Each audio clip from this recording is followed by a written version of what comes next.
नमस्कार दोस्तों, मैं अंकुर उपाध्याय स्वागत करता हूं आप सभी का आपके अपने YouTube channel share market analysis में। दोस्तों, बाजार में गिरावट हो या तेजी हो, कुछ स्टॉक्स कंटिन्यू बेसिस पे गिरावट दिखा रहे हैं आप सभी को, जिनमें से एक बड़ा नाम है आपका डीमार्ट, जिसके बारे में मैंने आज डिटेल में आप सभी के साथ बात करी। नेक्स्ट आप देखें तो आरती इंडस्ट्रीज केमिकल क्षेत्र से कंटिन्यू टूटता जा रहा है। नेक्स्ट बैंकिंग क्षेत्र से इंडसइंड बैंक के शेयर में भी आपको कंटिन्यू गिरावट आते हुए दिख रही है। नेक्स्ट एशियन पेंट्स का शेयर भी कंटिन्यू टूटता जा रहा है। एंड आगे अगर आप और स्टॉक्स की बात करें तो लिस्ट थोड़ी सी लंबी है, जिनमें एक टाटा टेक्नोलॉजीज भी है, जिसके ऊपर आज मेरी तरफ से डिटेल वीडियो आएगी मेरे दूसरे चैनल पे, जिसका डिस्क्रिप्शन में लिंक है अंकुर उपाध्याय SMA पे। आप प्लीज सब्सक्राइब कर लीजिएगा अगर आपने अभी तक नहीं किया है तो। अब बात करें यहाँ पे हम एक एक करके इन स्टॉक्स के बारे में, तो आरती इंडस्ट्रीज की बात करूं या केमिकल या एग्रोकेमिकल, ये पूरा क्षेत्र ही प्रॉब्लम में है। फॉर एग्जांपल आप बायर क्रॉप साइंसेस देख लीजिए, उसमें भी आज गिरावट है। पीआई इंडस्ट्रीज उठा के देख लो, वो भी आपको टूटा मिलेगा बीते कुछ समय में। आप एग्रोकेमिकल से रिलेटेड देख लो या केमिकल से रिलेटेड देख लो, इनमें प्रॉब्लम चल रही है और 2-2.5 साल से चल रही है। कब तक चलेगी नो वन नोज, बट उम्मीद ये लगा रहे हैं कि 2025 इनके लिए अच्छा हो। डीमार्ट की बात करें तो ये बढ़ते कंपटीशन से बहुत ही ज्यादा परेशान हो चुके हैं, प्लस इनके स्टोर्स पे जो ऑलरेडी बड़े डिस्काउंट्स थे, अब उससे भी ज्यादा डिस्काउंट्स आ रहे हैं, जिसकी वजह से इनके प्रॉफिट्स पे इंपैक्ट आएगा। ऐसी रिपोर्ट आते हुए देखिए हमने रिसेंट डेज में, मैंने आपके साथ शेयर भी करी थी, जिसकी वजह से स्टॉक कंटिन्यू टूटता ही जा रहा है। एक समय पे डीमार्ट को बाजार 200 का मल्टीपल दे देता था, लेकिन आज ये स्टॉक 100 के मल्टीपल्स पे भी नहीं ट्रेड करता है।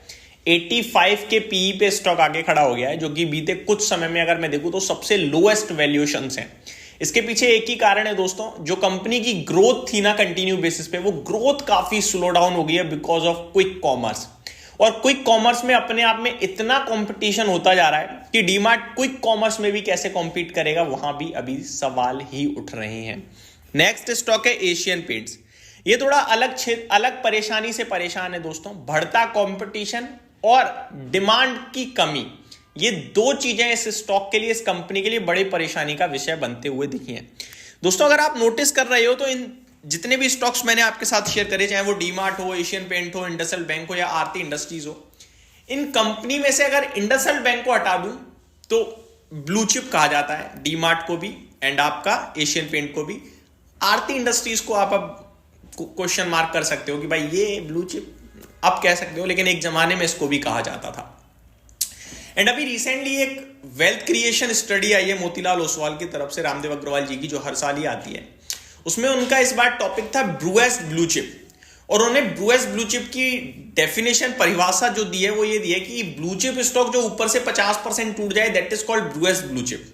हमें उसको फोकस में रखना चाहिए। अब वो सिलेक्शन करने की कैटेगरी उन्होंने रखी है, या तो वो निफ्टी का हिस्सा हो, तो आपका एशियन पेंट निफ्टी का हिस्सा है, या फिर वो स्टॉक आपका बीते 10 सालों से रिटर्न ऑन इक्विटी 20% से ज्यादा बना रहा हो। अब दोनों ही कंडीशंस में अगर आप देखोगे तो आपको मिल जाएगा कि भैया एशियन पेंट और डीमार्ट पूरा ब्लू चिप हो चुका है। ठीक है, इंडसइंड बैंक की बात करूं तो ये भी निफ्टी का एक हिस्सा है, जो कंटिन्यू नेगेटिव परफॉर्मेंस देता ही रहा है। 52 वीक लो हिट किया है आज इस स्टॉक ने। अब सवाल उठता है इनके इन्वेस्टर्स का कि भैया क्या करें क्या ना करें। चलिए एक एक करके चीजों को समझते हैं दोस्तों मैं ब्रूएस्ट ब्लू चिप की थ्योरी के हिसाब से ही जाऊंगा। उन्होंने उस थ्योरी में कहा है कि जब स्टॉक ब्रूएस्ट ब्लू चिप, जो ब्लू चिप है वो ब्रूएस्ट हो रहा है, यानी कि 50% तक क्रैक डाउन कर रहा है, तो उसके पीछे 2-4 रीजन हो सकते हैं। इंटरनल प्रॉब्लम या फिर external problem, company related internal problem या कंपनी रिलेटेड एक्सटर्नल प्रॉब्लम। अब इनमें से अगर हम एक एक करके स्टॉक्स को आइडेंटिफाई करें, एशियन पेंट्स, इसके लिए एक्सटर्नल प्रॉब्लम है। एक्सटर्नल प्रॉब्लम क्या है? डिमांड कम हो रही है और कंपटीशन बढ़ रहा है। इस केस में अगर आप देखें, जैसे ये एक्सटर्नल प्रॉब्लम सॉल्व होते हुए दिखेगी, आप शेयर को खरीदना शुरू करिएगा। ये प्रॉब्लम कब खत्म होते हुए दिखेगी? जब आपको डिमांड मार्केट में वापस से आते हुए दिखे। वो कैसे पता चलेगा? कंपनीज के नंबर से।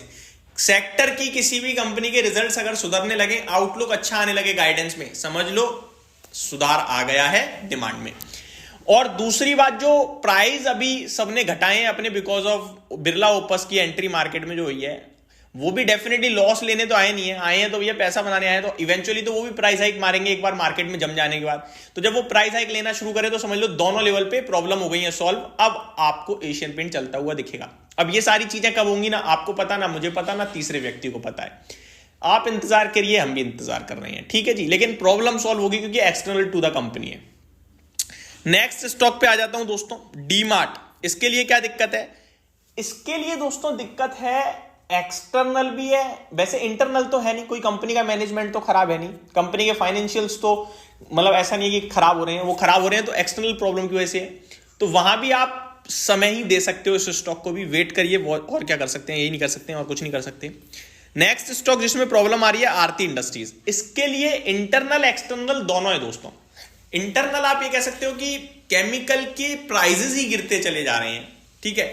एक्सटर्नल भी हो, इंटरनल इन द मीन अगर आप इंटरनल को मैनेजमेंट या कंपनी के अंदर की बात करो तो वहां दिक्कत नहीं है, दिक्कत जो काम करती है उसमें दिक्कत है, प्लस जो आपका तेल के दाम है वो ऊपर है तो रॉ मटेरियल महंगा हो रहा है केमिकल्स के लिए, एंड पूरे सेक्टर में ही परेशानी है, तो वो एक दिक्कत है। आप एक्सटर्नली ले सकते हैं इसे भी। नेक्स्ट स्टॉक है आपका इंडसइंड बैंक। इस बैंक की कहानी सिंपल है दोस्तों कि इस बैंक को मार्केट में जिससे कॉम्पीट करना है वो परेशानी का विषय है। निवेशक के लिए फर्स्ट प्रायोरिटी ज्यादातर प्राइवेट सेक्टर में आईसीआईसीआई या एचडीएफसी बैंक चला जाता है, इंडसइंड बैंक वहां पे पहुंच नहीं पाता है, तो म्यूचुअल फंड्स का वैसे ही इस पे फोकस नहीं पहुंच रहा है। दूसरी बात अगर आप देखें तो कंपनी के फाइनेंशियल्स को लेकर भी बड़े उठापटक रहती है हमेशा। तो ये सारी चीजें हैं जो इंडसइंड बैंक में है। बाकी इंडसइंड बैंक को मैं उतने अच्छे से नहीं समझता हूं तो मैं डिटेल में डिस्क्राइब नहीं कर पाऊंगा इसे, बट इतना जरूर है कि इन 4-5 स्टॉक्स में से 3 तो external to the problem, external to the company है जो प्रॉब्लम्स है मेनली, एंड लॉन्ग टर्म के लिए कहीं से कहीं तक मुझे कोई दिक्कत नहीं दिखती है। बट अभी फ्रेश लेने का मौका नहीं है मेरे हिसाब से, वेट करना ही एक अच्छा विकल्प है। तो ये मेरी तरफ से आपके लिए पूरी की पूरी वीडियो थी। होप आपको जानकारी पसंद आई होगी। Thank you so much for watching this video. Have a great day guys.